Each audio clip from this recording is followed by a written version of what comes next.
Bonjour tout le monde. Bon, juste installer une minute, après on commence.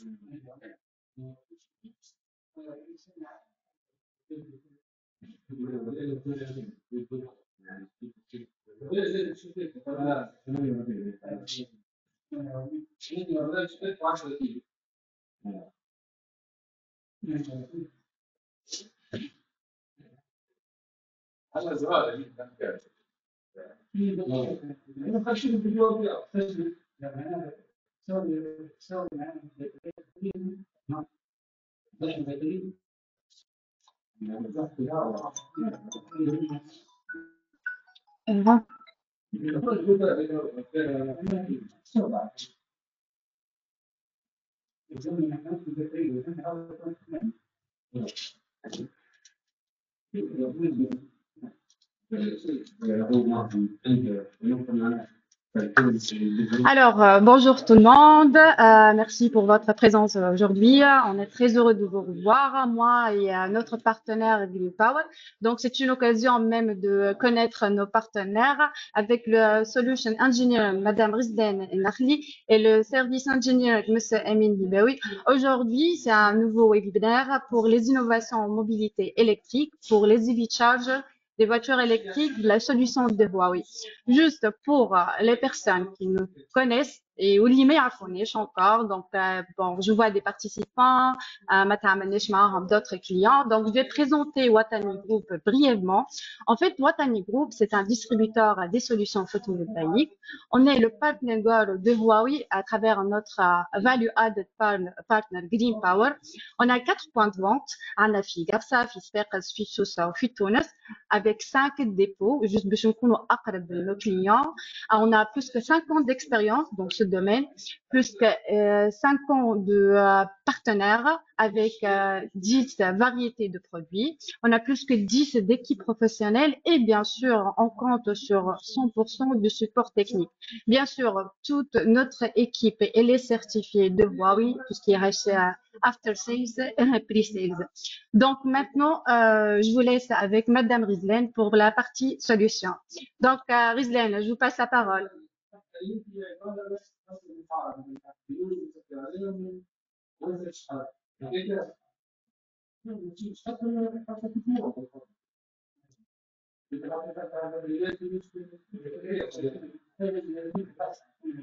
Merci Asma et bonjour à nos chers partenaires et à nos chers participants et bienvenue à notre webinaire aujourd'hui. Je me présente, je suis Rizlan Nakhli, ingénieure solution chez Green Power. Aujourd'hui, je suis ravie de vous présenter notre solution de chargement de véhicules électriques, le Smart Charger Huawei, lors de cette première partie du webinaire. Alors c'est parti, commençons. Pour bien mener notre sujet, notre planning de présentation sera le suivant. Nous commencerons par une brève présentation de Green Power, suivie par une vue d'ensemble des solutions Huawei Fusion Solar que nous vous proposons. Ensuite, nous parlerons du Smart Charger Huawei, qui constitue le sujet principal, le cœur de notre présentation d'aujourd'hui. Nous aborderons ses fonctionnalités, sa gestion et son monitoring, ainsi que les différents scénarios d'utilisation possibles du Smart Charger. Alors, qui sommes-nous? Green Power, un fournisseur de solutions énergétiques leader en Europe et en Afrique dans les secteurs d'activité suivants. Smart PV pour les solutions PV intelligentes, on parle principalement d'onduleurs Huawei. Stockage de l'énergie pour les solutions de stockage avec batterie. Management de l'énergie pour les systèmes de gestion, d'optimisation et de supervision d'énergie. Mobilité électrique pour les solutions de bornes de recharge pour véhicules électriques, notamment le Smart Charger Huawei. Fondé en 2009, nous sommes le premier fournisseur de la marque Huawei Fusion Solar en Europe. Nous sommes présents dans plusieurs pays d'Europe, notamment en France, en Belgique, en Espagne et au Portugal, ainsi qu'en Afrique, au Maroc, en Tunisie et en Côte d'Ivoire. Notre équipe est composée de plus de 85 collaborateurs qui gèrent 500 clients actifs à travers le monde avec une puissance déployée de plus de 7,5 gigawatts. Nous sommes partenaires de grands noms de l'industrie solaire et des énergies renouvelables, notamment des développeurs et EPCistes de projets à grande échelle présents dans le monde entier. Et au fil des années depuis sa création, Green Power a réussi de développer un solide réseau de partenaires de distribution certifiés en Europe et en Afrique, notamment notre partenaire Watani en Tunisie, servant de relais entre les fournisseurs et les installateurs principalement de solutions C-Hyundai et résidentielles. Alors pourquoi Green Power? Simplement grâce à notre expertise certifiée en matière de solutions et services avant et après-vente qui constitue aujourd'hui notre valeur ajoutée. Nous avons une expertise de 15 ans dans les solutions Huawei et nos équipes certifiées par Huawei couvrent les volets consulting pour vous accompagner sur le choix de la solution la plus adaptée à votre besoin énergétique avec des designs détaillés. Une équipe commerciale avec une connaissance approfondie et une maîtrise de l'écosystème solaire. Une équipe logistique supply avec une livraison très rapide et un approvisionnement très précis et une équipe support technique après-vente pour vous offrir un soutien complet et personnalisé, bien sûr, à nos partenaires à chaque étape de leur projet. Grâce à cette expertise, nous intervenons dans les trois segments du marché, que ce soit résidentiel, C-Hyundai ou utility, pour couvrir les besoins de toutes les catégories de clients dans le domaine du solaire photovoltaïque. Alors, pour Huawei vous offre des solutions PV intelligentes adaptées à tous les scénarios d'utilisation possibles. Donc pour les scénarios utility, nous avons des onduleurs 330 kg avec une sortie haute tension, des postes de transformation Jupiter 3, 6 et 9 mégas, des batteries Luna Utility modulables à l'échelle de mégawattheure, des solutions de communication et data login Smart Logger, Smart AQ, et bien sûr des systèmes de gestion et supervision de vos installations à distance. Pour les scénarios Hyundai, nous vous proposons des onduleurs avec des puissances allant de 12 à 150 kW, des batteries Luna Hyundai modulables à l'échelle de jusqu'à 200 kWh par compartiment batterie, des solutions de communication Smart Logger et Smart Dongle, et bien sûr des systèmes de gestion et supervision à distance de vos centrales.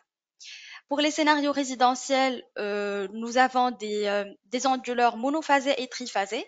Monophasés avec des puissances allant de 2 à 10 kW et triphasés avec des puissances allant de 3 à 25 kW, compatibles avec des batteries Luna résidentielles, des solutions bornes de recharge électrique Smart Charger qui constituent le cœur de notre webinaire aujourd'hui, des solutions de comptage, de communication, d'alimentation de secours backup intelligente, des solutions de gestion de décharge grâce à l'intelligence artificielle et bien sûr des solutions de gestion et supervision de vos centrales à distance.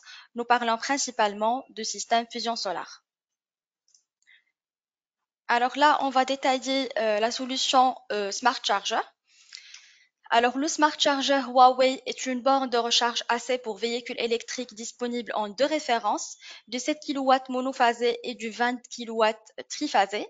Le Smart Charger peut être utilisé dans une installation sans PV. Alors, comme je vous ai dit, c'est une borne de recharge AC qui peut être branchée directement au TGBT de la maison.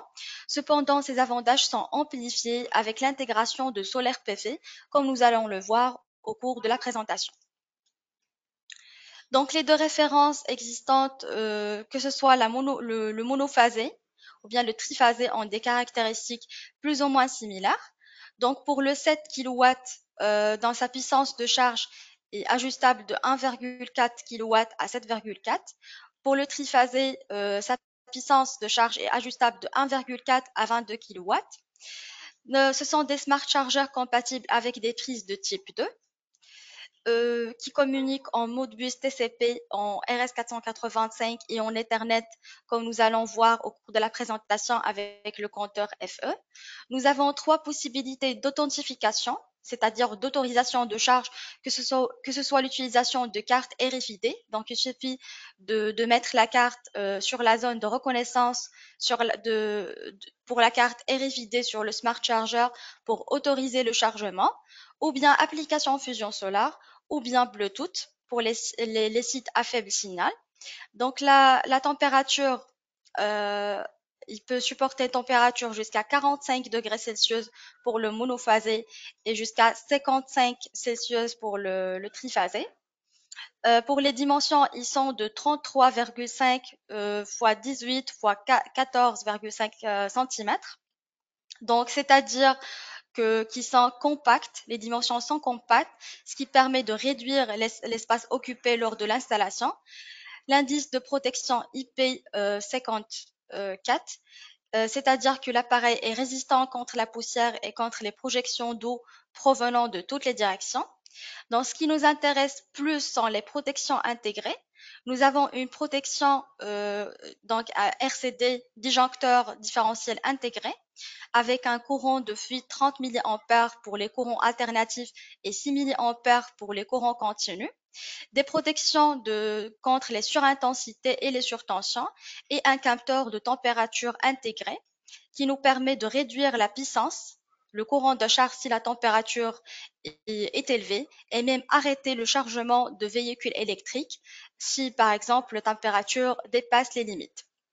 Donc, nous pouvons vous envoyer une version plus détaillée de la fiche technique ultérieurement si vous souhaitez. Donc, passons maintenant aux fonctionnalités du Smart Charger. Parmi les fonctionnalités du Smart Charger qui dispose de 3 modes de charge possibles, le premier mode est le mode de charge normal, c'est-à-dire que le Smart Charger utilise l'énergie du PV, du réseau ou des batteries, c'est-à-dire toute source d'énergie disponible afin de maximiser la vitesse de charge de notre véhicule électrique. Le deuxième mode est le mode PV Power Preferred. Donc, dans ce mode, on priorise l'utilisation de l'énergie PV pour le chargement de véhicules électriques. Le Smart Charger ajuste sa vitesse de charge selon la puissance PV disponible afin d'assurer un taux d'autoconsommation élevé. Pour le troisième mode, c'est le mode de charge programmée. Dans ce mode, on peut définir quand commencer et quand arrêter une session de charge dans l'application Fusion Solar. Donc, le Smart Charger est doté d'une fonctionnalité de puissance de charge dynamique, ce qui lui permet d'ajuster son courant de charge pour éviter toute surcharge dans la maison. Donc, avec les chargeurs conventionnels, la surcharge peut être problématique si le courant de charge est très élevé, ce qui est souvent le cas. En plus des besoins électriques de la maison, on risque de dépasser la capacité du disjoncteur principal de la maison, entraînant ainsi une disjonction. Cependant, avec le Smart Charger, cette problématique est résolue. Donc, par exemple, supposons que le maximum au niveau du disjoncteur principal est de 63 ampères, donc, et que la charge nécessite 43 ampères. Dans ce cas, le Smart Charger peut réduire son courant de charge à 20 ampères, lui permettant ainsi de prioriser les autres appareils afin d'éviter toute disjonction due à une surcharge dans la maison. Donc, comme je vous ai dit auparavant, pour sécuriser vos biens et éviter tout chargement non autorisé ainsi que des coûts d'électricité indésirables, le Smart Charger propose 3 modes d'authentification. Carte RFID, application Fusion Solar et ou bien le chargement, autorisation par Bluetooth pour les zones à faible signal. Donc, ces options garantissent un contrôle total sur votre consommation d'énergie. Le Smart Charger est doté aussi d'une fonctionnalité e-lock, un verrouillage automatique du câble de recharge qui s'active lors de la charge de véhicule, rendant impossible l'arrachage du câble. De plus, un verrouillage via l'application est aussi disponible lorsque la charge est arrêtée, toujours dans le but de protéger les biens et les personnes. Contrairement à d'autres marques qui proposent des solutions avec câble fixe et non amovible, Huawei offre une solution flexible en matière de choix de câble. Cela élimine les contraintes liées à la longueur et au remplacement des câbles, vous laissant la liberté de choisir la solution la mieux adaptée à vos besoins. Grâce à son design click-in, le Smart Charger Huawei est facile à installer. Donc, cela prend qu'environ 15 minutes et se fait en seulement 3 étapes. En revanche, d'autres marques concurrentes nécessitent plusieurs étapes, ce qui prolonge le temps d'installation.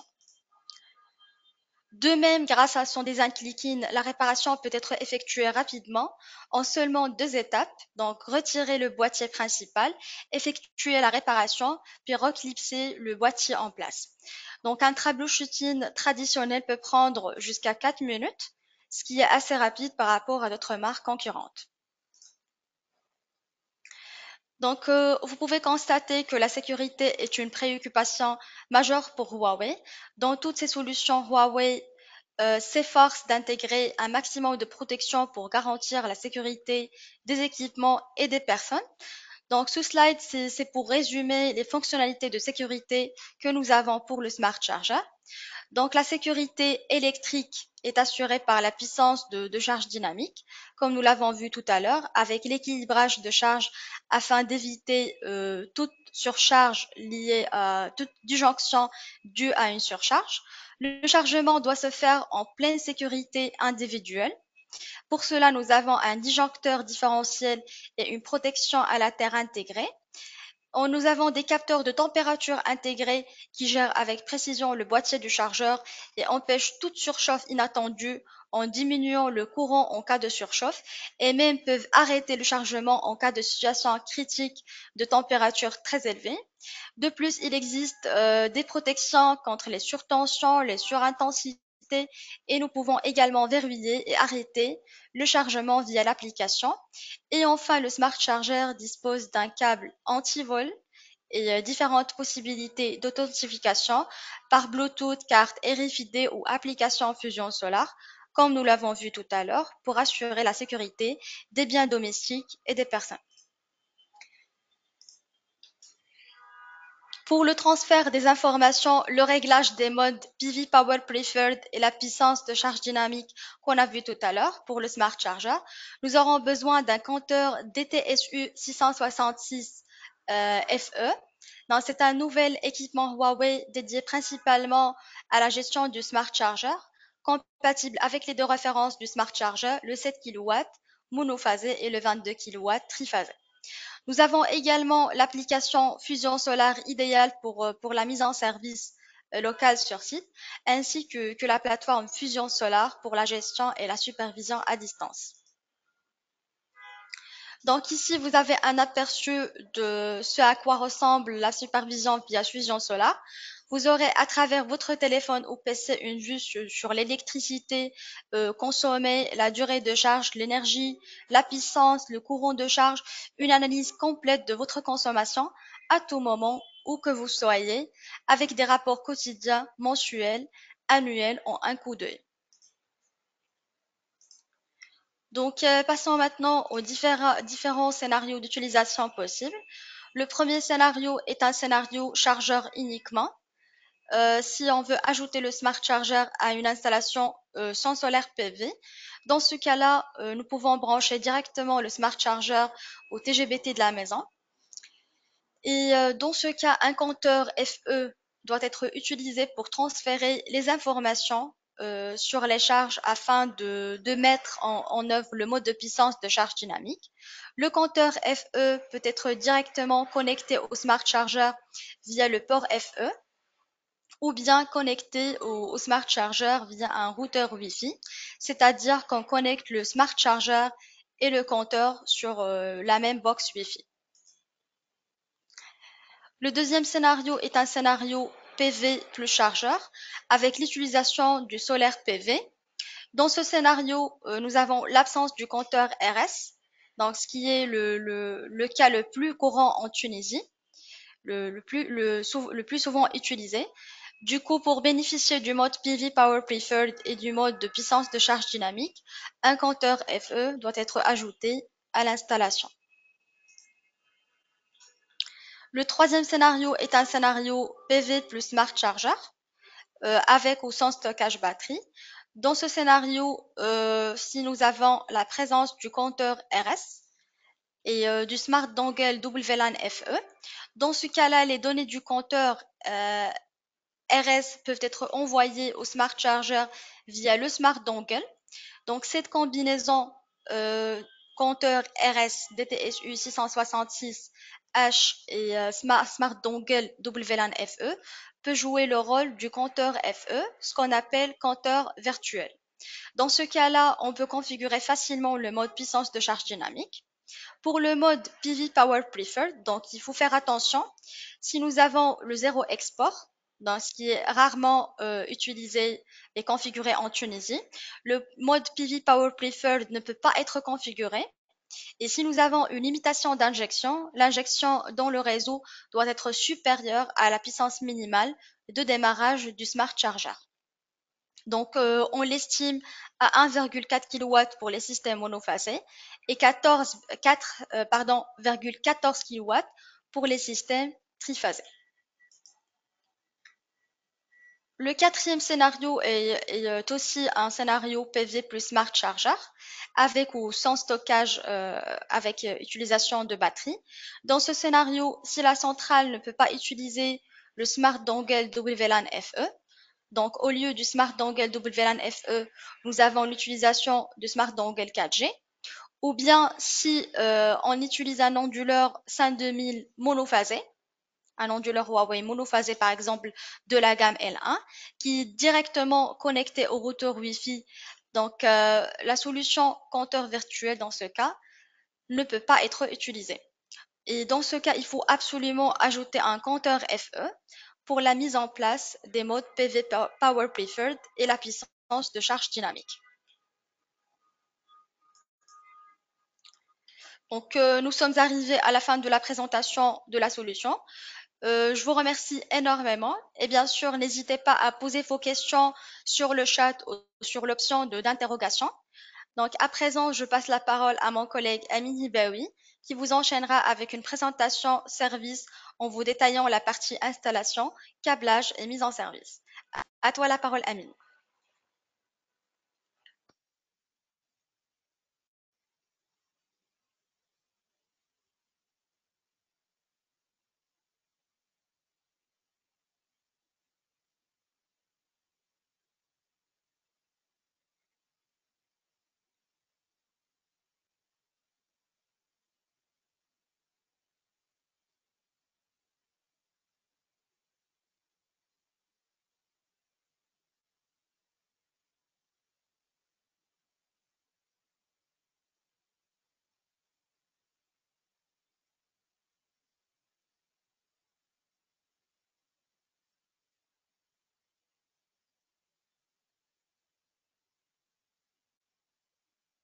Amine, en fait, on vous entend pas.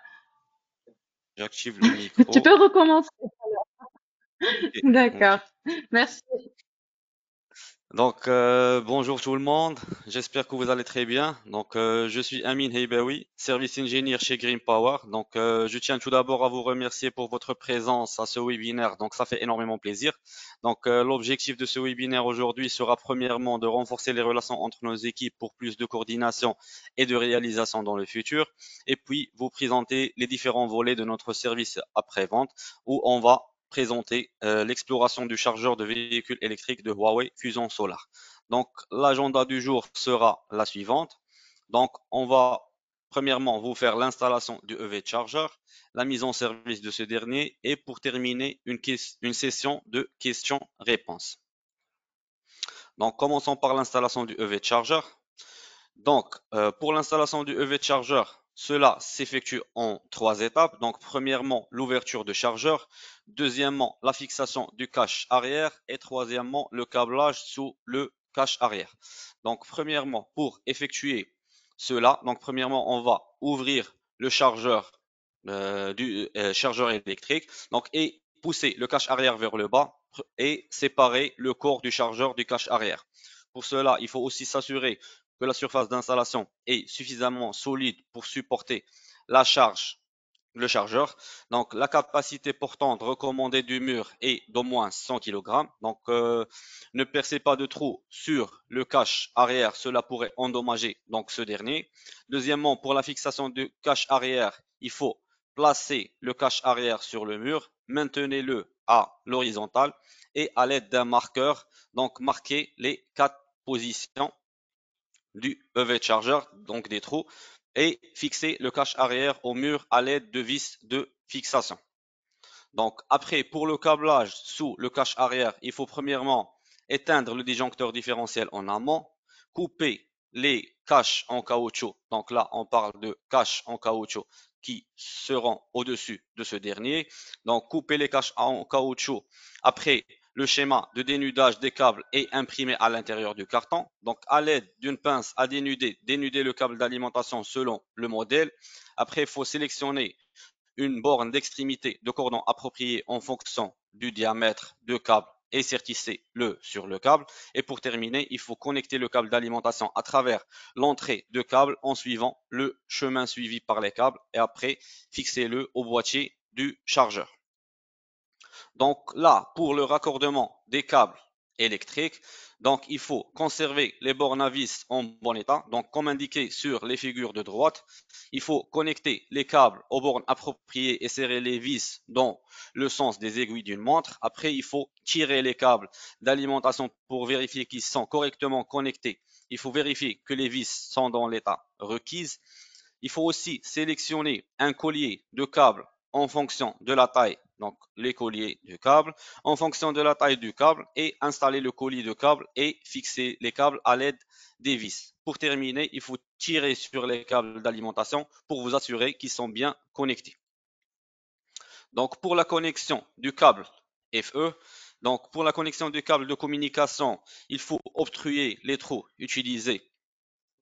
inutilisés du câble d'alimentation à l'aide de bouchons en caoutchouc. Après, il faut couper le cache en caoutchouc du câble en fonction des exigences du site et fixez-le à l'entrée du câble de communication. Donc, faites passer le câble réseau dans le trou de câble gauche dans la partie inférieure du cache arrière. Connectez le câble réseau au port FE à l'arrière du chargeur. Donc, on parle du port FE. Après, il faut obstruer les trous inutilisés des câbles d'alimentation à l'aide de bouchons en caoutchouc. Et après, aligner le chargeur avec son cache arrière et pousser le chargeur donc vers le bas. Et pour terminer, il faut serrer les vis du bas. Donc, commençons avec le câblage de la solution. Donc, en chargeur uniquement. Donc, premièrement, si on voudrait utiliser juste le EV charger, donc il est obligatoire d'utiliser un DTSU 666 FE pour bénéficier de la charge dynamique. Et le chargeur peut être connecté au DTSU 666 FE, soit par câble RG45 et le EV charger sera connecté au routeur, ou bien on peut les connecter tous les deux au routeur. Donc la communication se fera via routeur. Il faut prendre en considération qu'avant l'installation du chargeur, il faut se rassurer que le RCBO ou bien le RCD plus MCB sont déjà installés sur le site. Donc cela pourrait poserait un risque de sécurité si ce n'est pas le cas. Donc ces dispositifs RCBO qui sont le Residual Current Circuit Breaker avec le Overcurrent Protection et la combinaison donc entre le RCD plus MCB qui sont le Residual Current Device plus Miniature Circuit Breaker qui sont des dispositifs de protection utilisés dans des installations électriques donc pour protéger les personnes et les équipements contre les chocs électriques et les surcharges. Donc parmi les avantages d'utiliser un RCBO, c'est d'avoir une protection combinée, donc un seul appareil qui protège contre les surintensités, surcharge et court-circuit et les défauts à la terre. L'inconvénient, c'est que un RCBO est souvent plus cher que la combinaison d'un RCD plus MCB et pour l'utilisation d'un RCD MCB, il faut prendre en considération que c'est des 4 pôles qui vont être en 40 ampères et 50 ampères lorsque la température ambiante est supérieure à 45 degrés. Donc, deuxième configuration qui est la configuration PV plus chargeur. Donc, cette configuration est la plus utilisée pour la Tunisie, étant donné que vous installez les panneaux solaires donc sans utilisation d'un chargeur DTSU 666 de 250 ampères qui est communiqué en RS485. Donc, sur vos installations, si vous ajoutez un EV charger et que vous voulez bénéficier de la charge dynamique, donc dans ce cas-là, vous allez juste ajouter le DTSU 666 FE qui pourra être communiqué au EV charger directement via un câble ou bien la communication se fera via un routeur. Donc chaque équipement sera connecté en câble RG45 au routeur. Donc après, si on dispose d'une installation qui est qui a déjà un DTSU 666H. Dans ce cas-là, si on voudrait installer un EV charger et qu'on a un dongle qui va communiquer en TCP, donc à travers le routeur, la communication va s'effectuer et on bénéficiera de la charge dynamique. Donc, dans le cas, si un onduleur monophasé est utilisé donc avec un chargeur triphasé, donc un compteur triphasé est requis pour mettre en œuvre la puissance de charge dynamique. Donc, le schéma de câblage prend le scénario de mise en réseau du compteur virtuel, donc comme sur cet exemple-là. Donc, dernière configuration, si on a un onduleur avec un dongle qui n'est pas capable de communiquer en TCP à travers le routeur, c'est dans ce cas-là et qu'on a déjà un DTSU 666H sur site, c'est là où on devrait utiliser les deux équipements. Donc, le DTSU va nous permettre d'avoir la charge dynamique et le DTSU va pouvoir contrôler si le fournisseur d'électricité le suggère de pouvoir effectuer une limitation d'injection qui n'est pas le cas pour la Tunisie. Donc, et pour terminer, si on dispose d'un système qui est monophasé, donc on peut intégrer le EV charger avec le même compteur DTSU 666 qui pourra être câblé en monophasé. Il suffira juste de renseigner la phase qui est utilisée en monophasé. Donc, pour la mise en service du EV Charger, donc, premièrement, lors du démarrage du système, donc, on va voir les voyants, ils sont comment. Donc, lorsqu'on a un témoin qui est en bleu, avec un cycle bleu fixe pendant 4 secondes et éteint pendant 1 seconde, donc cela signifie que le connecteur de charge est branché. Donc, la fonction d'authentification dans ce cas-là est désactivée. Si on a un cycle bleu clignotant pendant 1 seconde, donc ça signifie que le chargement est en cours. Un cycle bleu fixe, charge terminée. Cycle bleu clignotant pendant 4 secondes et éteint pendant 1 seconde. Donc, on attend de chargement programmé. Pour un témoin qui est en blanc, donc avec un cycle blanc clignotant pendant 4 secondes et éteint pendant 1 seconde, donc cela signifie que le chargeur est inactif. Cycle blanc clignotant pendant 0,5 secondes, ça signifie qu'une mise à jour est en cours. Si on a un voyant qui est en vert, donc vert clignotant pendant 1 seconde, cela signifie que l'énergie photovoltaïque est en attente de charge et énergie photovoltaïque en charge. Si on a un voyant, un témoin qui est en rouge, avec un cycle rouge clignotant pendant 2 secondes, allumé pendant 1 seconde et éteint pendant 1 seconde, ça signifie qu'il y a un alarme, et si le système est en rouge fixe, cela signifie que le système est défectueux. Après, si on voudrait installer l'application Fusion Solar qui va nous permettre d'intégrer le système sur Fusion Solar, donc 4 méthodes sont possibles. On peut télécharger l'application en scannant le QR code affiché sur ce diaporama. On pourra aussi, avec la méthode 2, scanner le QR code sur la plaque signalétique du chargeur, donc qui va nous permettre de télécharger la dernière version du package d'installation. Troisième méthode, c'est de pouvoir accéder au site solar.huawei.com, donc depuis un navigateur et télécharger l'application. Ou bien la quatrième méthode, c'est de pouvoir recharger l'application Fusion Solar dans Huawei App Gallery si on dispose d'un équipement Huawei.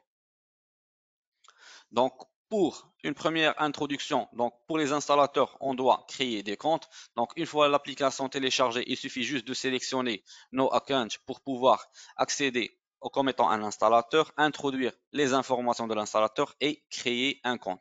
Ce compte va vous permettre de créer des comptes subordonnés donc à vos installateurs ou bien vos utilisateurs finaux.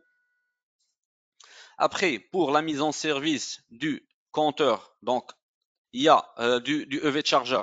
Donc, si le EV Charger est connecté directement via un câble au DTSU et qu'il est connecté en Wi-Fi au routeur, donc on va se connecter à l'application Fusion Solar, scanner le QR code du EV Charger et sur les Quick Settings, on va pouvoir déterminer le main circuit breaker capacité, donc la capacité en ampérage du circuit breaker utilisé et le maximum power avec lequel on voudrait charger notre véhicule électrique à travers le réseau.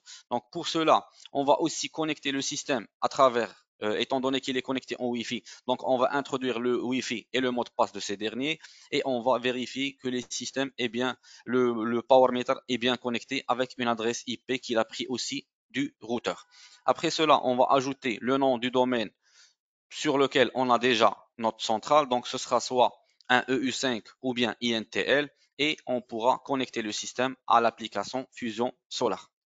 Donc, le deuxième cas, si le EV Charger est connecté au routeur via un câble RG45, donc il suffira d'introduire le Min Circuit Breaker, le maximum power, et étant donné que le système est déjà connecté en câble, il suffira juste d'activer le DHCP automatique et de pouvoir visualiser que le power meter est bien en ligne pour qu'on puisse introduire le nom de domaine, vérifier la connexion et on pourra ajouter la centrale à l'application Fusion Solar. Donc, pour ajouter la centrale à l'application Fusion Solar, donc on a deux possibilités. Si c'est une nouvelle installation, donc on va sélectionner ajouter une centrale, introduire les informations de la centrale et lorsqu'on aura ajouté l'onduleur, donc sur le plus, on pourra ajouter notre EV Charger à cette même installation. Donc, dans le cas où le système est déjà existant, donc on dispose d'une installation qui est déjà existante avec un dongle Wi-Fi. Donc, on va juste activer le mode bus TCP du Smart Dongle pour pouvoir faire la communication avec le EV Charger. Et étant donné qu'on a déjà l'application, donc on va connecter à une installation existante et on va pouvoir juste ajouter notre nouveau device sur l'installation existante. Donc, pour l'application Fusion Solar, donc l'application Fusion Solar vous aide à vérifier les informations relatives à la production et à la consommation d'énergie de votre système d'alimentation domestique partout et à tout moment. Donc, vous pouvez utiliser des appareils PV et de stockage d'énergie pour faire des économies sur les factures d'électricité et obtenir plus d'avantages. En plus, vous pouvez aussi utiliser divers appareils tels que les chargeurs pour vos besoins en énergie. Donc, l'application Fusion Solar peut se connecter au chargeur. Donc, vous pouvez utiliser l'application pour charger un véhicule, définir la puissance de charge et charger avec la puissance PV. Donc, une petite remarque pour les utilisateurs avec un chargeur uniquement. Donc, l'écran d'accueil n'est pas affiché de cette manière-là.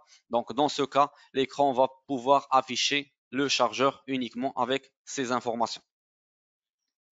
Donc, pour effectuer un chargement, donc plusieurs manipulations peuvent être effectuées. Donc, parmi la possibilité de pouvoir charger, donc on peut charger à travers l'application Fusion Solar.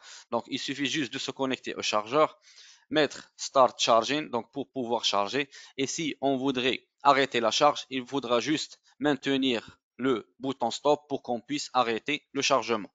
Donc, deuxième possibilité, c'est de pouvoir charger à des temps précis. Donc, on pourra se connecter au EV Charger et sur la configuration de ce dernier, donc sur le Shaded Charging, on va pouvoir introduire des temps précis sur lesquels on va pouvoir charger notre véhicule électrique.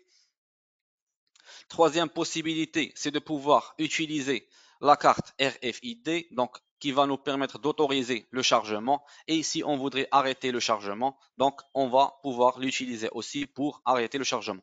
Donc troisième cas possible, c'est de pouvoir ne pas mettre de configuration, donc d'obstruction sur la partie autorisation. Donc il suffira juste de mettre un plug and play. Donc on va pouvoir mettre le connecteur sur le véhicule électrique et ce dernier va pouvoir se charger automatiquement. Donc pour arrêter le chargement, on va juste maintenir le bouton stop pour arrêter le chargement. Et dernière méthode d'authentification, c'est qu'on peut se connecter via Bluetooth à l'application. Donc il suffira juste d'activer l'authentification via Bluetooth et on pourra se connecter pour pouvoir autoriser le chargement par Bluetooth. Donc aussi pour arrêter la charge, il suffira juste de maintenir le bouton stop pour arrêter la charge. Donc pour introduire les paramètres ou pouvoir ajouter un nouveau système, donc on va juste partir sur Plant Management, Add Device et sur le plus, on va pouvoir ajouter notre EV Charger à notre centrale. Donc on peut aussi scanner le QR code pour pouvoir faire toutes les manipulations possibles et on pourra aussi dissocier ou supprimer à travers la petite poubelle donc sur laquelle on pourra supprimer ou dissocier notre chargeur. On peut aussi, à travers les configurations et les paramètres du EV chargeur, de pouvoir activer le charge dynamique, le PV Power Preferred, le temps de chargement. Si on voudrait activer le connecteur, la sécurité du connecteur sur le système, l'authentification par Bluetooth ou si on ne veut rien activer, donc si on voudrait juste avoir un plug and play, que quelle que soit la personne qui va connecter le système, elle pourra bénéficier de l'énergie. Donc il suffira de ne rien sélectionner ici et on pourra être en plug and play. Donc, chers participants, merci de nous avoir rejoints pour ce webinaire exclusif sur les solutions Huawei. Donc, nous vous invitons aussi à participer à notre webinaire de certification des installateurs Huawei. Donc, pour approfondir vos connaissances et compétences dans l'installation et l'utilisation des équipements Huawei. Donc, pour vous inscrire, il vous suffit de scanner le QR code qui s'affiche à l'écran. Donc, cela vous donnera accès direct au webinaire de certification. Donc, où vous recevez des informations pratiques, des démonstrations techniques et la possibilité d'obtenir une certification reconnue donc par Huawei. Donc ne manquez pas cette opportunité d'améliorer vos compétences et de vous différencier en tant qu'installateur certifié Huawei. Donc je vous laisse 30 secondes pour que vous puissiez scanner le QR code pour que vous puissiez assister au webinaire de certification Huawei.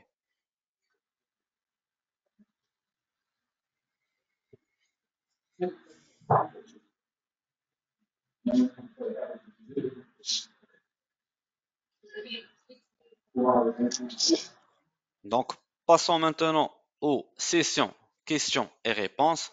Donc, première question. Donc, le type de borne de recharge est pour les maisons seulement, pour les non résidentiels. Est-ce que vous avez une référence? Donc, ce qu'on a présenté sur cette présentation, donc c'est juste les bornes dédiées pour le résidentiel, mais il y aura des bornes qui seront dédiées donc pour la partie C&I et par exemple pour où on peut avoir 8 bornes, 10 bornes, 12 bornes de véhicules électriques. Donc, deuxième question. L'installation, c'est à la charge de Green Power puisque vous détaillez l'installation. Donc là, on vous explique comment vous pouvez procéder, mais c'est à l'installateur de pouvoir effectuer les manipulations. Donc s'il aura besoin de quoi que ce soit, il pourra se référencer à Watani et qui pourront par la suite, s'ils auront besoin de quoi que ce soit par rapport à l'installation, on pourra les aider et les supporter dessus. Donc, Bien sûr, troisième Amine. question. Merci Asma. Troisième question. Donc, la communication à part Wi-Fi, Bluetooth, est-ce qu'il y a communication par le 4G? Donc, lorsqu'on parle d'un EV charger, donc c'est soit une communication par Wi-Fi ou bien RG45. Donc, si vous utilisez un dongle 4G, cela va vous permettre de faire tout le monitoring donc de la centrale à travers Vision Solar. Donc, c'est le dongle qui va permettre, dongle 4G installé sur l'onduleur qui va pouvoir reporter toutes les informations, mais le EV Charger, il est connecté soit en RG45 ou bien en Wi-Fi. Je tiens à mentionner, Amine, que pour le Smart Charger, il est dédié principalement aux applications résidentielles. Donc, pour les applications non résidentielles, comme les stations, par exemple, stations diesel, nous allons lancer une nouvelle solution sous référence Fast Charger. Donc, ça serait à la fin du mois de novembre. Donc, je vous invite à exprimer vos besoins exacts auprès de votre distributeur Watani. Merci.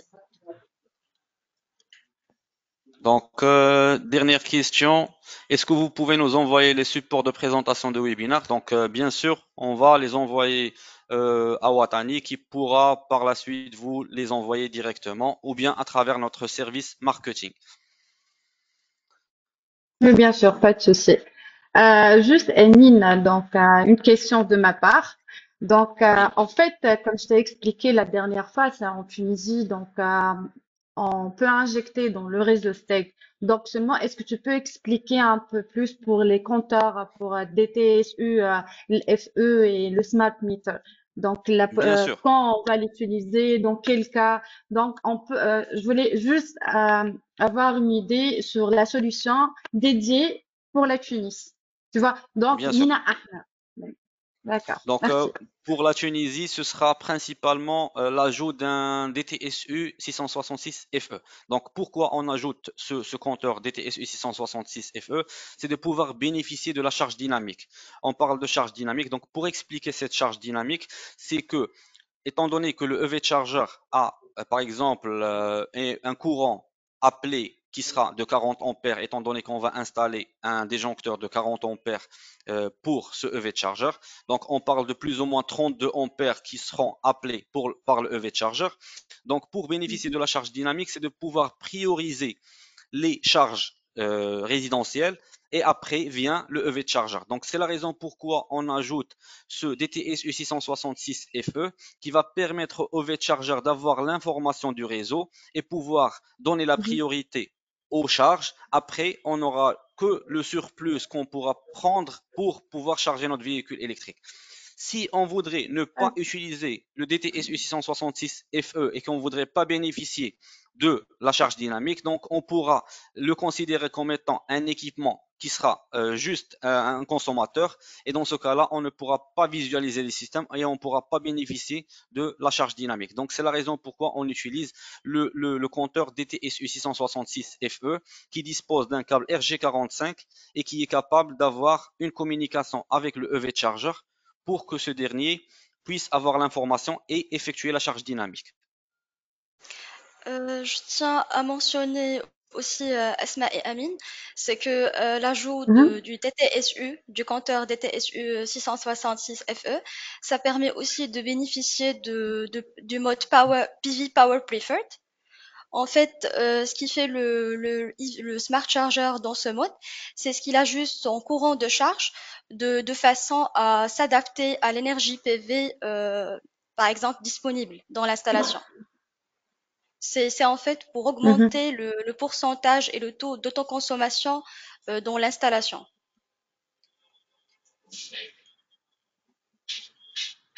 D'accord. Donc, je vois qu'on D'accord. a Donc, encore des questions. Je te laisse, Asma. non, pour moi, donc, il n'y a plus de questions, je crois. Donc, à moins que nos Donc, clients, ok, j'ai une autre question. Donc, est-ce que le EV charger peut être utilisé en monophasé et en triphasé? Bien sûr. Et étant donné que le EV charger sera, Rizlan, s'il te plaît, est-ce que tu peux désactiver ton micro?